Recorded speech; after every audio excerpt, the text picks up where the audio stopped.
बोले किससे नहीं लगाया था बोले सीरीज में, किसमें बोले सीरीज में, ठीक है। और जो वोल्ट विभवांतर होता बोले कितना होता बोले समांतर में, किसमें बोले समांतर में, ठीक है। ओजोन के एक अणु में ऑक्सीजन के कितना परमाणु बोले O3, क्या होता बोले O3, यानी क्या परमाणु 3 ऑक्सीजन में क्या परमाणु बोले 2, ऑक्सीजन में परमाणु बोले 2, ठीक है। विकासीय दृष्टिकोण से हमारी अधिक संभावना किससे मतलब है चिंपांजी से, किससे बोले चिंपांजी से। हम लोग कहा था ये स्टैंडर्ड बनकर के हम लोग क्या बोले रूप है, ठीक।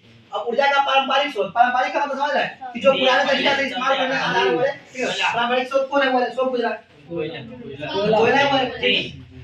यानी ये समझिए कि ऊर्जा को दो भाग बांटते हैं, वो नवीकरणीय और अनवीकरणीय स्रोत है, ठीक है।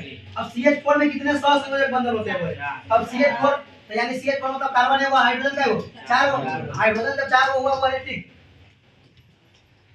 जब हाइड्रोजन 4 गो हुआ बोले तो कार्बन के संयोजक इलेक्ट्रॉन कितना 4, ठीक। तो 4 है कितना 5, 5 है कितना 6, 6 है कितना 7, 7 है कितना 8, यानी कार्बन अष्टक पूरा करता है। और सभी कितना कौन पूरा करता है 2, यानी हाइड्रोजन के पास से वो इलेक्ट्रॉन पहले से वही लिया गया 2, तो सभी हाइड्रोजन सब सैटिस्फाइड हो गया। अब क्या गो बॉन्ड 1 2 3 और 4, क्या गो बॉन्ड हो गया 4 गो बॉन्ड, 4 क्या बोले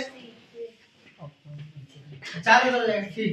अब अमाशय में पाचक रस की क्या भूमिका होता है, तो भोजन को पचाना अमाशय में पाचक रस की जो हाइड्रोक्लोरिक अम्ल कहते हैं, ठीक। और हाइड्रोक्लोरिक अम्ल कैसा होता है प्रबल अम्ल, कौन नाम प्रबल अम्ल, और जीवाणु को नष्ट भी करता है बोले और अम्लीय माध्यम भी बनाता है, इनमें से सभी, ठीक है।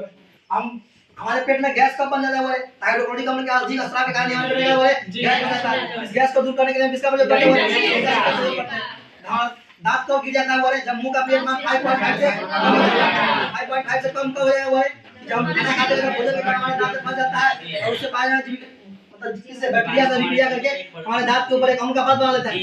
और हम जो ब्रश करते हैं वो कैसा होता है बोले छाट टिंडल प्रभाव प्रकाश की चीज करना बोले अब ये बताया जैसे घर में होता है परावर्तन, तो समझ रहे हो परावर्तन क्या होता है। आधुनिक आवर्त नियम का खोज किसने किया था बोले हम बात बताए थे बोले कि सबसे पहले जो है ना तत्व को किसने बांटा था दुआ में बोले लेवोजियर ने जो बांटा हुआ था बोले कि किस रूप में धातु और अधातु, लेकिन इसका वर्गीकरण इतना आसान था कि क्या हो गया असफल हो गया। इसके बाद बनाया बोले डोवेराइनर, कौन बोले डोवेराइनर ने कौन नियम दिया था बोले त्रिक नियम दिया था।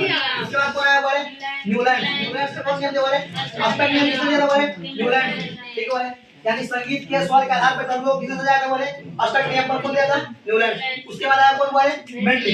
पहली बार आवर्त सारणी किसने बनाया कब बनाया था 1852 की पहली बार प्रकाशित कब हुआ था वो बोले 1852 कहां प्रकाशित हुआ था बोले जर्मन की एक पत्रिका में प्रकाशित हुआ था। मेंडली जो अपना आवर्त सारणी बनाया बोले किसको समर्पित किया हुआ